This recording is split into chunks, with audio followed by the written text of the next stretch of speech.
Atensyon mga Filipino senior citizens, ang NCSC ibinida ito. Marami na pala ang nakakuha at nakatanggap ng 10,000 piso. Gusto nyo din ba makatanggap nito? Paano? Pag-uusapan natin sa video na ito. Hold up.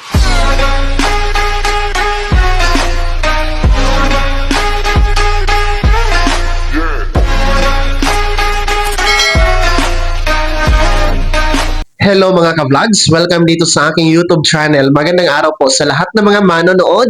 Saan po kayong dako sa mundo? Kumusta mga ka-vlogs? Eto ha, mga lolo at lola, ang NCSC o National Commission of Senior Citizens ay ibinida ito. Marami na pala ang nakatanggap at nakakuha nito, 10,000 piso patuloy na ibinabahagi ng NCSC. Mamaya-maya pag-uusapan natin. Pero bago ang lahat, kung bago ka pa lang dito sa aking YouTube channel, o di kaya hindi ka pa nakasubscribe, click nyo muna ang ating subscribe button na nasa baba. Huwag niyong kalimutan na pindutin ang notification bell. Ilagay niyo po sa all para naman updated ka sa lahat ng mga videos na aking i-upload. Sa eto na ha, makinig mga senior citizens sapagkat ibinida po ng National Commission of Senior Citizens or NCSC ang progress report tungkol nga po sa pamamahagi dito sa Expanded Centenarian Act cash benefit na 10,000 piso at yung tinatawag natin na Republic Act 11982, no? And at the same time, kasabay ng Centenarian cash gift na 100,000 pesos for 100 years old na mga lolo at lola o yung ating Centenarian Act of 2016. So, bali po, ibinida po ng NCSC ang 2 buwan na payout na naganap mga ka-vlog. Since the first payout ay naganap noong February and tuloy-tuloy po siya hanggang sa ngayon. Dahil January 1 naman po, nag-umpisa pa lang itong pamamahagi ng Expanded Centenarian Act cash benefit na 10,000 pesos. Noon itong taon lang ito nagsimula noong January 1 under the NCSC, pero the payout schedule ay naganap noong February 26 hanggang sa kasalukuyan. Kaya 2 buwan pa lang po ang payout na ginaganap or naganap mga ka-vlogs. So narito po no ang ibinida ng NCSC na progress report noong February 26 kung saan po ay kauna-unahan no na payout schedule na naganap for Expanded Centenarian Act 10,000 pesos implementation. So noong February 26 hanggang March 22, 2025 ay meron pong 7,025 na benepisyaryo ang nakatanggap.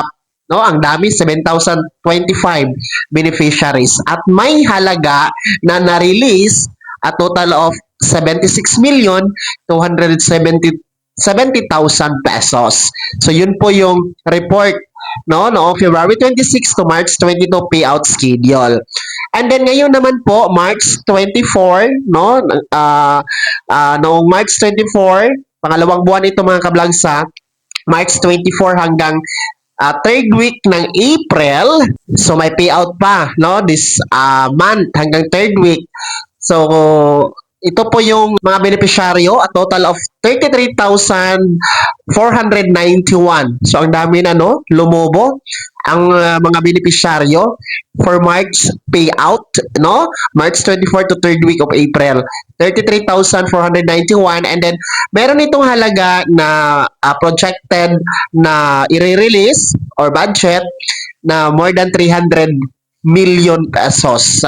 So yun po yung progress report na gustong ibida po ni NCSC para sa inyo para makita nyo po na talagang totoo, legit po ang payout schedule na ginaganap. Totoong-totoo po ang 10,000 piso na binibigay ng Expanded Centenarian Act ay cash benefit or yung ating Republic Act 11982. When you reach the milestone of 80, 85, 90 at 95 years old, bibigyan ikaw ng 10,000 piso na cash gift mula sa gobyerno, ha? Under po sa NCSC na pamamahala at implementasyon mga lolo at lola. So yung sinasabing February 26 to March 22 na payout schedule, sila po yung nag-apply noong January. And then ito naman pong sinasabi na March 24 payout hanggang ngayong third week ng April, sila po yung nag-apply noong February. Kaya sa mga hindi pa naka-payout ha at nag-apply noong February hanggang third week nitong April po, ang payout schedule ninyo ha para kunin ang 10,000 piso. Kunin nyo po dahil sayang. No, kung hindi nyo kukunin, ibabalik kasi ang pera sa National Treasury. Kunin nyo dahil para naman po yan sa inyo kahit paano malaking bagay pa ang 10,000 piso pambili ng gamot ninyo o iba pang mga pangangailangan mga lolo at lola. Sa mga gustong maka-payout sa susunod na buwan, buwan ng Mayo, mag-apply kayo nitong buwan ng April hanggang April 30. No, pumunta sa OSCA office. Mag-fill up ng application form doon and siguraduhin lamang ha ang edad nasa 80, 85, 90 at 95 years old simula January 1, 2025 hanggang sa kasalukuyan at na makakuha ng 10,000 piso bigay ng gobyerno sa ilalim ng NCSC.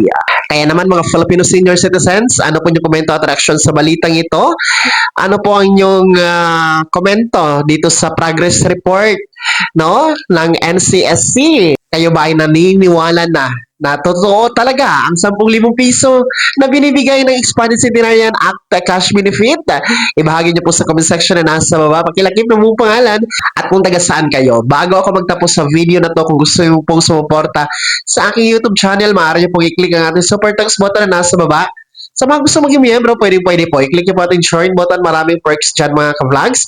Be my member now. Sana naging gabay ang video na to kahit paano na pag-uusapan natin ang mga mahahalagang bagay-bagay na may kinalaman sa ayuda, programa at benepisyo ng mga senior citizen. Kung hindi ka pa nakasubscribe dito sa aking YouTube channel, maaari nyo lang i-click ang ating subscribe button na nasa baba. Huwag niyong kalimutan na pindutin ang notification bell. Ilagay niyo po sa all para naman updated ka sa lahat ng mga videos na aking i-upload. Maaari nyo din i-like ang video na to at kung meron ka pang mga katanungan, maaari nyo i-komento sa comment section na nasa baba. Paki-follow na din po ang aking official Facebook page na nasa screen nyo. Muli po ako si Donald Timpawan na nagsasabing dito sa aking YouTube channel, Pawang Katotohanan at lahat totoo lamang.